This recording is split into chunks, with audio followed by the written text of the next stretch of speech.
Okay, in this next slide, I just want to talk briefly about this one little paragraph. This is at the bottom of page 644.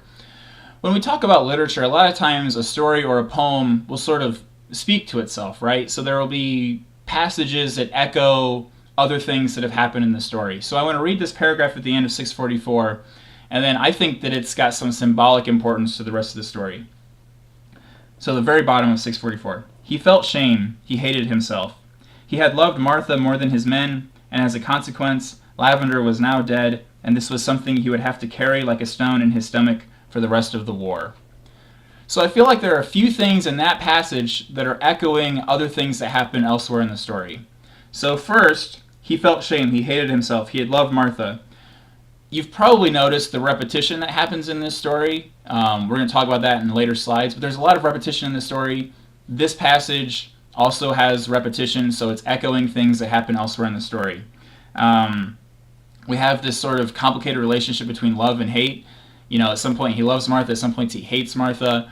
These guys, in a way, they want to grieve for the death of their buddies, but they know they can't, so they're callous. So there's this complicated relationship here, love and hate. And then I like this notion of the stone, right? A stone is a heavy thing, right? So it's natural that, you know, if he's going to carry this weight around in him, that he might use the stone.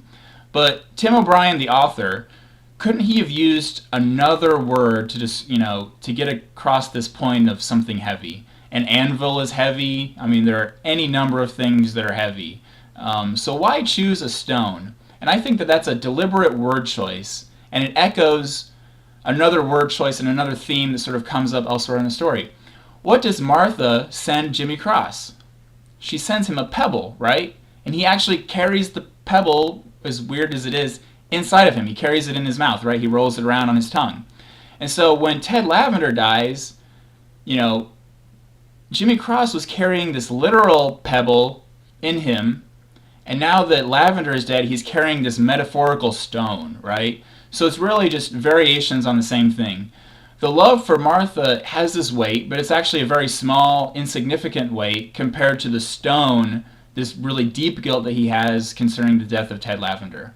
So Tim O'Brien could have used any other word. There are tons of heavy things out there that he could have, you know, tons of other nouns that he could have used to replace stone. But I think he chose stone because stone echoes pebble. When I read the stone, I immediately think back of Martha, right? And so we know at the end of the story, he gives up Martha, but he's not really freeing himself, right? Because now he's exchanged this little weight of the pebble for this big metaphorical weight of the stone, right? And it's something that he carries. We have that terminology here. He would have to carry like a stone. So in addition to all the physical things that he's carrying this emotional weight that's really just an expanded guilt or an expanded figurative weight that he's been carrying compared to the one with Martha. So that's a passage I really love because it seems to echo back other things that are happening in the story. So when we do something like this is something that you could do in your papers. It's called explication, or if you go to the French term, it's explication des textes, which is where you take a small little passage and you talk about the relevance of certain words or certain phrases inside that passage. So this isn't BS, I really do believe that the word choice of stone is important, and it is consciously meant to echo the pebble from earlier in the story. And so we're explicating the text here a little bit, focusing on a small passage and showing how the small passage relates to larger things that are happening in the story. So this might be a technique that you can use when you're writing your papers later in the semester.